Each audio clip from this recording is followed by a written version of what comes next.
বিশ্ব ফুটবলের ইতিহাসে এমন একটি মুহূর্ত যখন একসঙ্গে ৪৮টি দল, ৩টি দেশ আর প্রায় ১.৫ মাস জুড়ে উত্তেজনার বিস্ফোরণ ঘটতে যাচ্ছে। হ্যাঁ দর্শক, ঠিক এমনই এক ঐতিহাসিক অধ্যায়ের সামনে দাঁড়িয়ে আছে ২০২৬ ফুটবল বিশ্বকাপ, যা আগামী ১১ জুন থেকে ১৯ জুলাই পর্যন্ত যুক্তরাষ্ট্র, কানাডা ও মেক্সিকোর মাঠে মাঠে ছড়িয়ে দেবে ফুটবল উন্মাদনা। ড্র সম্পন্ন হবার পর থেকেই শুরু হয়ে গেছে আলোচনা, বিশ্লেষণ আর ভবিষ্যৎবাণীর ঝড়। আর সেই ঝড়ের একেবারে কেন্দ্রে রয়েছে ৫ বারের বিশ্ব চ্যাম্পিয়ন ব্রাজিল। ড্র অনুযায়ী সেলেসাওরা পড়েছে সি গ্রুপে, যেখানে তাদের সবচেয়ে বড় চ্যালেঞ্জ হিসেবে দেখা হচ্ছে আফ্রিকার শক্তিশালী দল মরক্কোকে।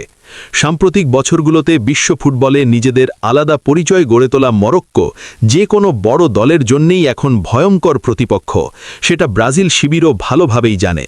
তবে শুধু গ্রুপ প্রতিপক্ষ নয়, বিশ্বকাপ শুরুর আগেই সবচেয়ে বেশি আলোচনায় এসেছে ব্রাজিল দলের ভেতরের গল্প। কোচিং ডাগআউট থেকে শুরু করে স্কোয়াড নির্বাচন পর্যন্ত সব কিছু।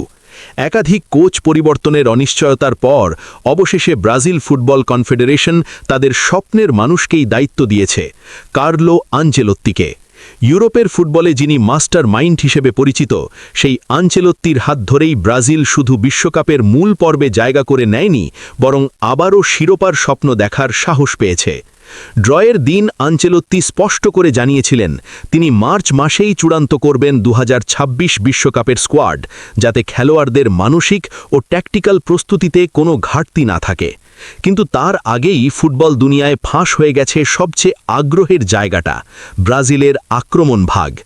জানা গেছে সম্ভাব্য ২৫ জনের বিশ্বকাপ স্কোয়াডে আনচেলোত্তি রাখছেন ৭ জন আক্রমণ ভাগের খেলোয়াড়, আর এই তালিকায় জায়গা পাচ্ছেন অভিজ্ঞতার সঙ্গে তারুণ্যের এক ভয়ঙ্কর মিশ্রণ।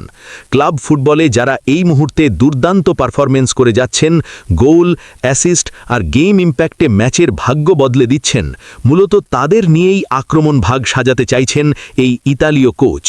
আর এই আক্রমণ ভাগের একেবারে শীর্ষে নেতৃত্বের আসনে থাকছেন ব্রাজিলের মহাতারকা নেইমার জুনিয়র। ইনজুরি, সমালোচনা আর নানা বিতর্কের পরও নেইমার যে এখনও ব্রাজিলের সবচেয়ে বড় ম্যাচ উইনার, সেটা আনচেলোত্তির পরিকল্পনাতেই স্পষ্ট। এই বিশ্বকাপে নেইমার শুধু একজন খেলোয়াড় নন, তিনি ব্রাজিলের আক্রমণের মূল কাণ্ডারি, মাঠের ভেতরে ও বাইরে দলের প্রেরণার নাম।